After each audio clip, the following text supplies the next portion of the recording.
Hey guys, this is Ronmower, and this is a video response to Benzo's video asking us what are some of our best memories playing video games. And I tell you, there's a lot of good memories with me playing video games from my childhood to my teenage years. And I'm pretty old. I'm 28 years old. I'm pushing 30. So I've been playing games for a long time. I've been playing since I was about 7 years old, and I started with the Atari 2600. Then I went on to the Sega Master System. And then finally got the NES, and then Super NES, and so forth. I guess some favorite moments. I gotta make a list here that I'm looking at because it's hard to remember all of them off the top of my head. One that comes in mind is me being a wrestling fan. I've been playing wrestling video games all my life, such as the WWE video games, WrestleMania, and all that stuff. And one in particular, WWE Raw for the Super Nintendo. With my friend Swindoll, we played that game a lot. I mean, I think there was one night when I was spending out of his house, and we had played, I think, from 7 p.m. at night till 3 in the morning. That's about 1, 2, 3, 4, 5, 8 hours straight, or I might be from 10 to 3. I don't know. It was a long time that we played it straight. And then we looked at what time it was, like, wow, it's freaking 3 in the morning. We had fun with that game. That was a fun wrestling game to play at the time. I think we played the Royal Rumble most of the time. That's what we played. So that was freaking awesome. Mega Man 2, my favorite video game of all time. A lot of great memories with that. When I was a kid, as I said in my Mega Man Time to Play, a lot of my friends, we played it a lot. They wanted to borrow the game. I knew a friend of mine that had the game. I always asked him if I could borrow it. And that same friend, one time I said this in my Mega Man playthrough. We were all playing the game in his room, and we were fighting over whose turn it was, and we were about to fight. We were arguing, then we were about to really get up and literally fight each other. All of our friends were separating us, and he even took a swing in my face, and he missed. And we were gonna fight each other over that game. We loved that game so freaking much. I mean, that game was awesome. And I remember not knowing anything about Mega Man 2. I thought those robot masters on the screen were opponents that you picked to play as.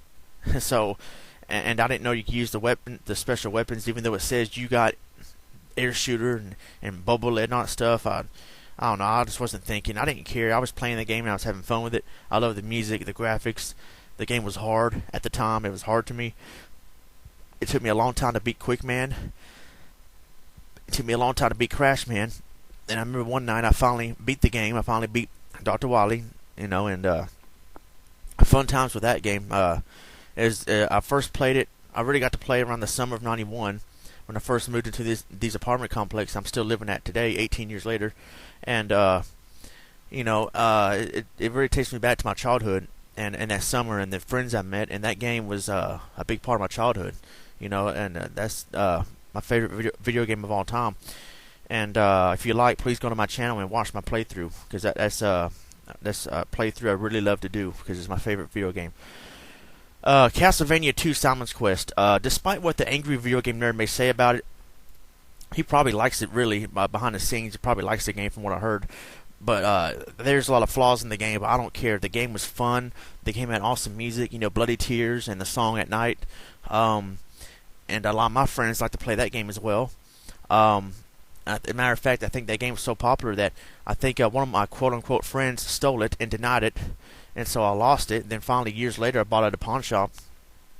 I mean, me and my friends played that game a lot. We would just all sit around the TV and take turns playing it. It was hard. We didn't know what to do next. We didn't know where to go. But the game was awesome. And I first discovered Castlevania 2. That was the first Castlevania game I played in the series. On my birthday one year when I was a kid, I told my dad, just surprise me with a game. Just go to a store. I mentioned this in my Castlevania 2 playthrough. I said, Dad, just go to the store on my birthday, pick a game at random. Now that was not smart because he could have picked Deadly Towers. He didn't know what to pick. He just thought whatever looked cool in the box. And I guess he saw Simon's Quest looked pretty cool in the box cover and he picked it. And I liked it. And it was the first game I played where you got to use your brain, because that game was hard and it was kicking my butt and I had no idea what to do. But I got hooked onto it. It was fun. all my friends, we all played it, and that's how I got into the Castlevania series right there. Super Metroid. Now I played regular Metroid first for the NES before Super Metroid, and the game I played it in the summer of '94, and I'm currently doing a playthrough of it, and that game is just freaking awesome. That's an understatement right there. That game is freaking awesome. I remember one thing in particular. I remember Magus talking about something in Resident Evil scaring him to where he paused the game and was thinking, what am I going to do? I did something similar to that in Super Metroid. The part where you first see the giant Metroid at the end, toward the end of the game, you first see the giant Metroid come out and start sucking the life out of that creature. As soon as I seen that, I pushed pause, and I was sitting there, my jaw dropping to the floor, thinking, what is this?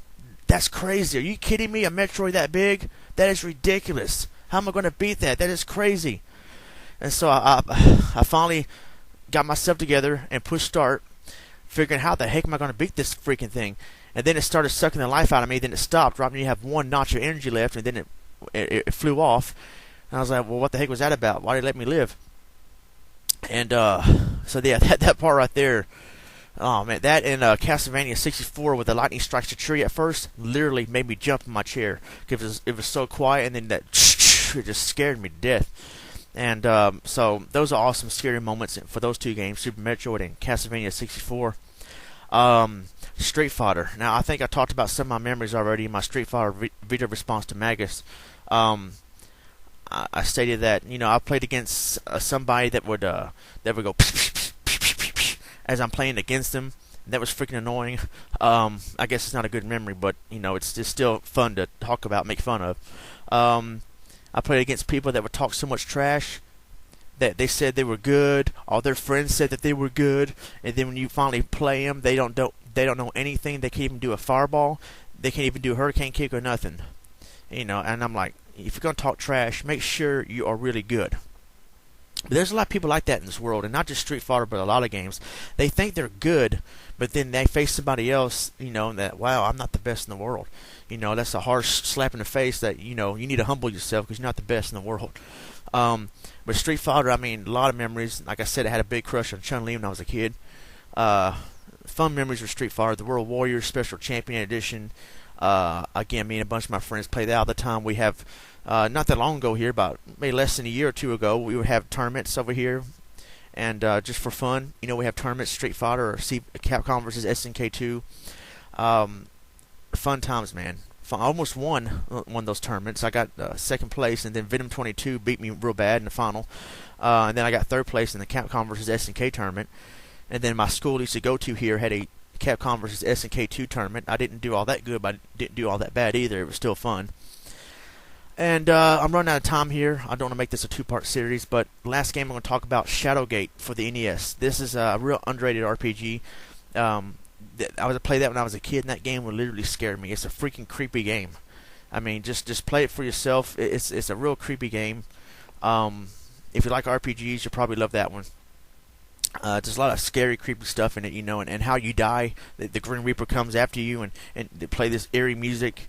And when your torch is about to go out, scary music plays, and then when it gets dark, after the torch goes out, it says something about you break both of your legs, and now you can't continue, and then talks about the Grim Reaper coming, and a lot of cool ways to die in that game. There was one funny part where there's this sea of fire, and you click on a button that says move, and the narrator says, "You are brave but stupid. You just jumped to the fire."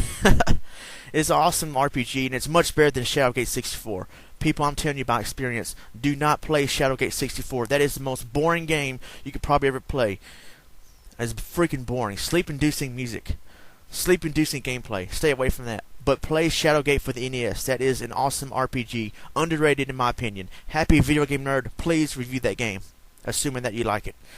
Alright, there you go. And that's some of my best memories. There's probably a lot more, but I'm out of time, and I gotta get ready to go to work. I just want to do this real quick.